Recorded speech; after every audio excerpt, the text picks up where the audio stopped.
संघ प्रमुख मोहन भागवत विश्व हिंदू परिषद की बैठक में शामिल होने के लिए भोपाल पहुंचे हुए हैं। इस वक्त आप देख सकते हैं सीधी तस्वीरों में संघ प्रमुख यहाँ भोपाल में जहाँ पर ये बैठक हो रही है वहाँ पर शामिल होने के लिए आ चुके हैं और यहाँ उनका स्वागत करने के लिए जो विश्व हिंदू परिषद के पदाधिकारी हैं वो आए हुए हैं। 2 दिनों तक ये जो बैठक है संघ प्रमुख की वो यहाँ पर चलेगी। ये माना जा रहा है कि कोरोना काल के दौरान और उसके बाद की जो रणनीति है उस पर वो यहाँ पर मंथन करेंगे, चर्चा करेंगे।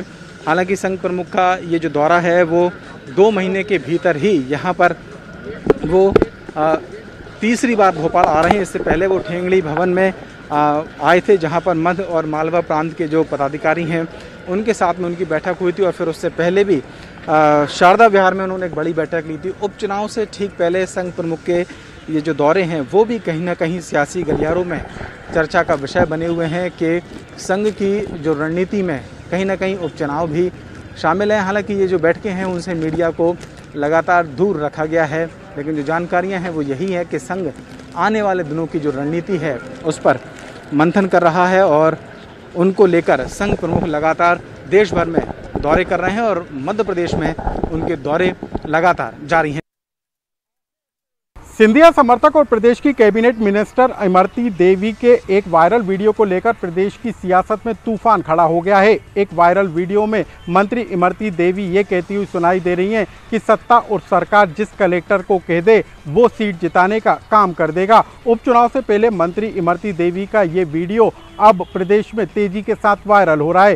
साथ ही मंत्री इमरती देवी इस बात का भी हवाला देती हुई नजर आ रही हैं कि उपचुनाव में जीत के लिए बीजेपी को मात्र 8 सीटों की जरूरत है, जबकि कांग्रेस सभी सीटों पर जीत हासिल नहीं कर सकती है। मंत्री इमरती देवी के वायरल वीडियो को लेकर कांग्रेस आग बबूला हो उठी है। कांग्रेस ने अब इस पूरे मामले को लेकर प्रदेश सरकार पर निशाना साधा है। कांग्रेस के मुताबिक कांग्रेस के नेता इस बात को लेकर आशंका जता रहे थे कि प्रदेश में प्रशासनिक मशीनरी का उपचुनाव में दुरुपयोग किया जाएगा और अब यह आशंका सही साबित होती हुई नजर आ रही है।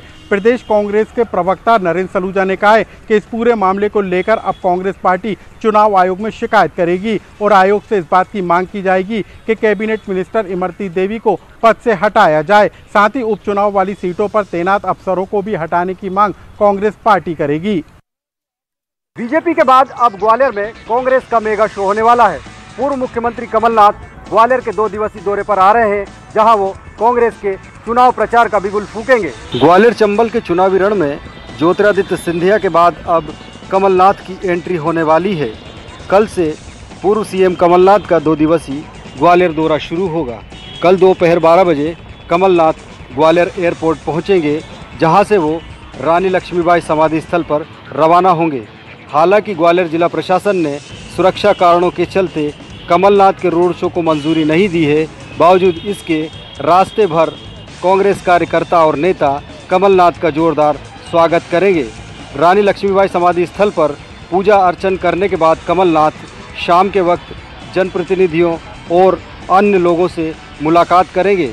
वहीं बीजेपी ने भी कमलनाथ के इस दौरे का विरोध करने के लिए गोपनीय रणनीति बनाई है। भारतीय जनता युवा मोर्चा के कार्यकर्ता रास्ते में कमलनाथ को काले झंडे दिखाने की कोशिश करेंगे। हम आपको बता दें कि सुरक्षा के लिहाज से ग्वालियर पुलिस प्रशासन के करीब 1500 से ज़्यादा जवान शहर भर में तैनात रहेंगे। बीजेपी के साथ ही स्थानीय जनता की भी कांग्रेस के कमलनाथ के इस दौरे पर निगाहें बनी हुई है। इस दौरे के बाद ये साफ हो पाएगा कि आखिरकार ग्वालियर चंबल अंचल की 16 सीटों पर कांग्रेस या बीजेपी कौन भारी पड़ रहा है। बीजेपी प्रधानमंत्री नरेंद्र मोदी का जन्मोत्सव धूमधाम से मना रही है और आज इसी कड़ी में न्यू मार्केट में 70 किलो का लड्डू चढ़ा करके भगवान हनुमान को भक्तों के बीच बांटा जा रहा है। आप देख सकते हैं कि किस तरीके से 70 किलो का ये लड्डू भगवान हनुमान को अर्पित किया गया है और फिर ये प्रसाद स्वरूप लोगों में बांटा जा रहा है और ये कामना की जा रही है कि नरेंद्र मोदी अब तक जिस तरीके से काम करते आए हैं जनहित के लिए, आगे भी इसी तरह से काम करते रहें और भगवान उन्हें दीर्घायु करे। पूर्व विधायक सुरेंद्र नाथ सिंह की ओर से ये कार्यक्रम आयोजित किया गया है, जिसमें बड़ी संख्या में लोग शामिल हुए हैं और भगवान से नरेंद्र मोदी के लिए, जो प्रधानमंत्री हमारे, उनके लिए लंबी आयु की कामना कर रहे हैं। ओपन कैंपस में रखा कई सौ कुंटल गेहूं अधिकारियों की अनदेखी में बर्बादी की भेंट चढ़ गया।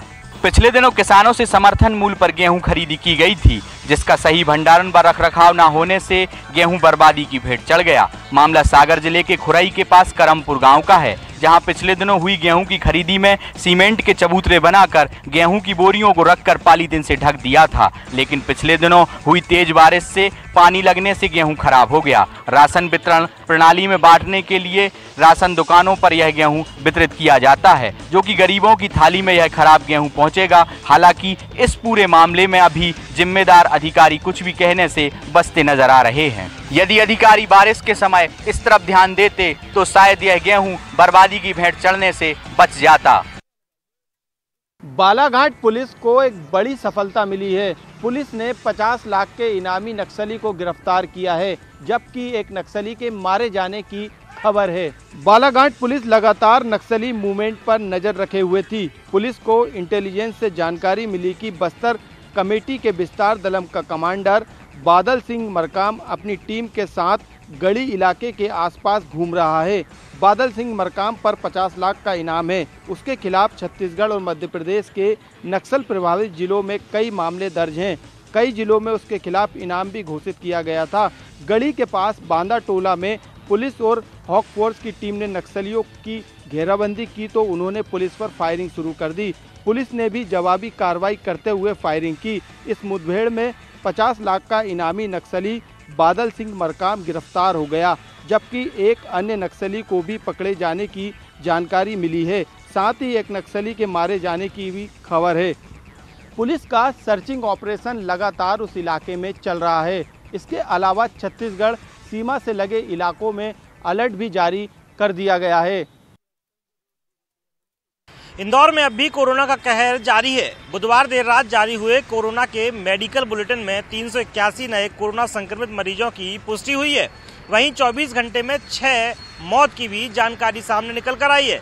इंदौर में फिलहाल संक्रमण की दर 11% से ज्यादा दर्ज की गई है। दरअसल अब तक कुल 18,321 कोरोना संक्रमित मरीज मिल चुके हैं, जबकि 479 लोगों की मौत हो चुकी है। देर रात आई रिपोर्ट में सबसे ज्यादा संक्रमण पलसीकर कॉलोनी और ओल्ड पलासिया में मिला। ओल्ड पलासिया में जहां 11 मरीज मिले, वहीं पलसीकर कॉलोनी में 10 लोगों में संक्रमण नजर आया।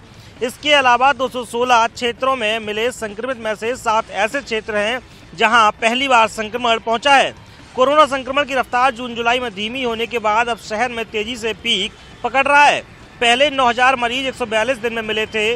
12 अगस्त को 9,000 मरीज हुए थे। वहीं अब केवल 37 दिन में 2 गुने यानी 18,000 मरीज हो चुके हैं। बहरहाल बुधवार रात को 3,004 सैंपलों की जांच रिपोर्ट आई। इसमें से 381 नए कोरोना संक्रमित मिले, जबकि 2,615 की रिपोर्ट निगेटिव आई है। शहर में अभी विभिन्न अस्पतालों में 4,712 मरीजों का उपचार जारी है। कई शहरों में अब तक इतने केस भी नहीं हुए होंगे जितने इंदौर में एक्टिव केस बने हुए हैं। यही आंकड़े शहर की आम जनता और प्रशासन के लिए लगातार चिंता बढ़ा रहे हैं। कोरोना संक्रमण काल में हर प्रमुख शमशान घाट चिताओं से सजा हुआ है। आलम यह है कि हर आधे घंटे में एक शव अंतिम संस्कार के लिए शमशान घाट पहुंच रहा है। एक के बाद एक आ रही पार्थिव देहों की ये अनवरत संख्या बेशक किसी को भी झकझोर सकती है। ये तस्वीरें बताती हैं कि हालात बेहद खराब हो चले हैं। कोरोना संक्रमण का साया इस कदर कहर बरपा रहा है कि अब जीवन से अलविदा लेने के लिए भी इंतजार करना पड़ रहा है। वहीं कुछ बदनसीबों को तो अंतिम संस्कार के लिए छांव भी नसीब नहीं हो रही है। विगत 15 दिनों से शहर के हालात कुछ ऐसे हैं। हम बात जबलपुर की कर रहे हैं, जहां रोजाना इस कदर मौतें दर्ज हो रही हैं कि शमशान घाटों में शव जलाने के लिए जगह तक नहीं बच पा रही है। जबलपुर में छोटे बड़े कुल मिलाकर 14 शमशान घाट मौजूद हैं एवं अन्य प्रमुख 4 बड़े शमशान घाटों में आते ही विगत 15 दिनों में शवों का अंतिम संस्कार बेतहाशा बढ़ गया है। एक औसत के तौर पर प्रतिदिन करीब 300 चिताएं शमशान घाटों में जल रही हैं। इतनी अधिक संख्या में हो रही मौतों से हर कोई चिंतित है। हम ये नहीं कह रहे कि ये सभी मौतें कोरोना से हुई हैं, लेकिन जो भी हो हालात चिंताजनक हैं। छत्तीसगढ़ में कांग्रेस की सरकार बनने के बाद में कांग्रेस के कई ऐसे वरिष्ठ नेता थे जो चाहते थे कि उन्हें सत्ता में जगह मिले। ऐसे में वो इंतजार कर रही थी कि सरकार कब निगम मंडल आयोगों में नियुक्ति करे। आखिरकार में करीबन 2 साल के बाद में ये जद्दोजहद खत्म हुई और सरकार ने 26 निगम मंडल आयोगों में नियुक्ति की। हालांकि करीबन 40 संगठन के नेताओं को इसमें मौका दिया गया। हालांकि अभी भी बहुत से निगम मंडल आयोग हैं जिसमें नियुक्ति होनी है। लेकिन जो निगम मंडल आयोगों में लंबे समय से जो नेता इंतजार कर रहे थे उन्हें जगह भी मिल गई। कोरोना ने उनका जो उत्साह है वो ठंडा कर दिया है। दरअसल कोरोना के चलते तमाम निगम मंडल आयोगों में काम ठप पड़ा हुआ है। ज्यादातर निगम मंडल आयोगों में जो लोग हैं वो संक्रमित पाए जा रहे हैं और यही वजह है कि लगातार निगम मंडल आयोग जो है उनके जो दफ्तर हैं वो बंद रखे जा रहे हैं। निगम मंडल आयोग के जो कई नेता हैं उनका कहना है कि बहुत सारे काम इसके चलते अटके पड़े हैं, न प्रदेश भर में दौरे हो पा रहे हैं और न ही वो लगातार अपने दफ्तरों में बैठ पा रहे हैं। यही नहीं बल्कि जो जिस तरीके का अगर बात की जाए कि अगर कोरोना नहीं होता तो जो मान सम्मान और तमाम तरह की जो तवज्जो होती है वो भी नहीं मिल पा रही है। तमाम जगहों पर नॉर्मल जो सामान्य समय होता है तो लोगों की समर्थकों की भीड़ ऐसी जगहों पर आए दिन देखने को मिलती है, लेकिन कोरोना के चलते वहां पर भी दफ्तरों में चूंकि सन्नाटा पसरा हुआ है इसलिए इनके आसपास भी कोई फाटक नहीं रहा है। सभी को एक तरह से देखा जाए तो किसी न किसी को क्वारंटाइन होना पड़ रहा है या वो खुद ही किसी के संपर्क में नहीं आ रहे हैं। काम को लेकर अगर हम बात करें तो निगम मंडल आयोगों में काम भी ठप्प पड़ा हुआ है। हालांकि इसको लेकर बीजेपी को भी मौका मिल गया है। बीजेपी का कहना है कि कांग्रेस सरकार को इतनी हड़बड़ी क्यों थी। सरकार खुद समझती थी कि कोरोना के चलते वैसे भी कुछ काम नहीं होना है और सरकार को अंदाजा था कि क्या स्थिति हो सकती है, लेकिन उसके बाद भी जानबूझ करके अपने असंतोष को कम करने के लिए इस तरह की भर्ती की गई। छत्तीसगढ़ की एकमात्र सीट मरवाही पे होने वाले उपचुनाव की तैयारियां तेज हो चुकी है। भले चुनाव आयोग की ओर से चुनाव का ऐलान न किया गया हो, लेकिन राजनीतिक दल अभी से ही चुनावी गुणागणित में जुट गई है। सत्ताधारी दल कांग्रेस की ओर से लगातार नेताओं के द्वारा मरवाही में डेरा डाला जा रहा है, तो वही मंत्री जयसिंह अग्रवाल को संचालक बनाए जाने के बाद मंत्री जयसिंह अग्रवाल लगातार मरवाही का दौरा कर रहे हैं। इन तमाम चीजों के बीच मुख्यमंत्री भूपेश बघेल पितृपक्ष के समाप्ति के बाद मरवाही को विशेष सौगात देने की तैयारी कर रहे हैं।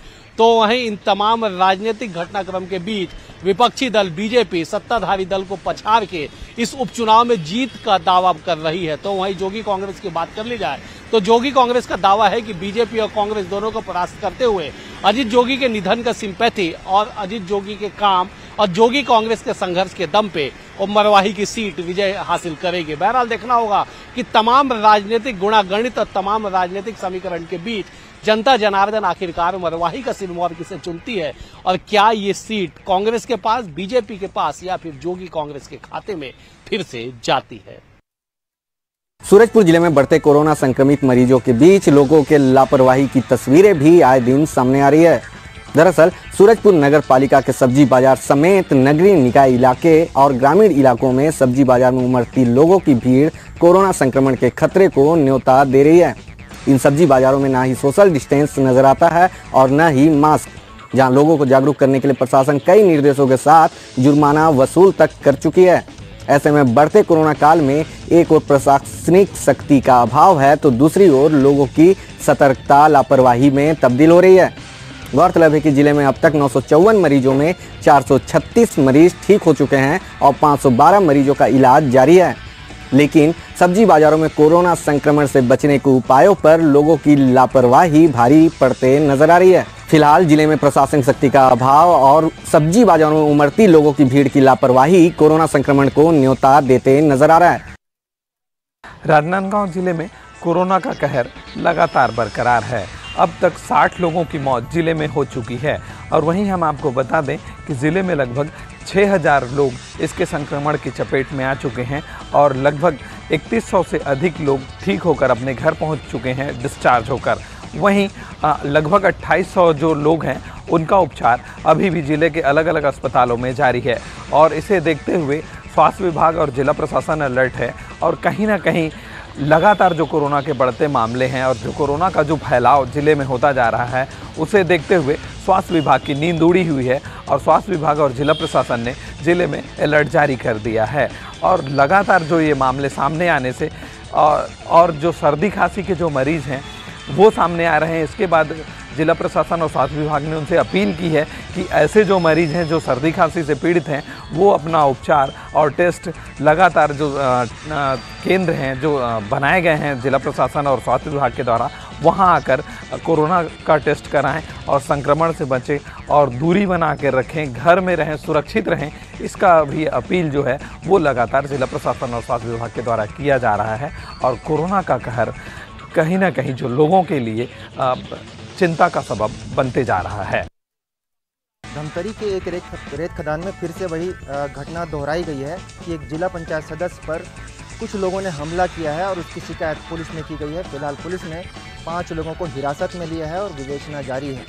आखिर क्या कारण है कि बार बार धमतरी के रेत खदानों में इस तरह की घटनाएं होती हैं, जनप्रतिनिधियों पर हमले की खबरें आती हैं और एक नकारात्मक माहौल बनता है। दरअसल धमतरी की रेत खदानें इस वक्त सोना उगल रही हैं। हर विवाद की जड़, जैसा कि कहा जाता है कि जड़ जोरू या ज़मीन होती है, तो मामला यहाँ पर भी वही है।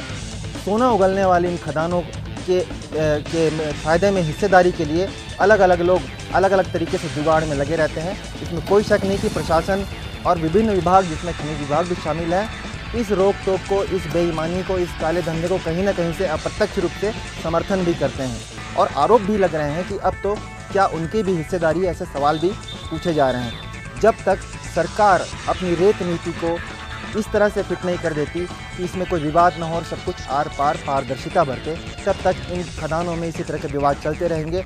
और आपको ये भी बता दें कि जब तक सरकार रेत खदानों के दाम सही तय नहीं कर देगी, दूसरा उनकी मॉनिटरिंग सही नहीं कर देगी, तब तक इस तरह की घटनाएं लगातार होती रहेंगी।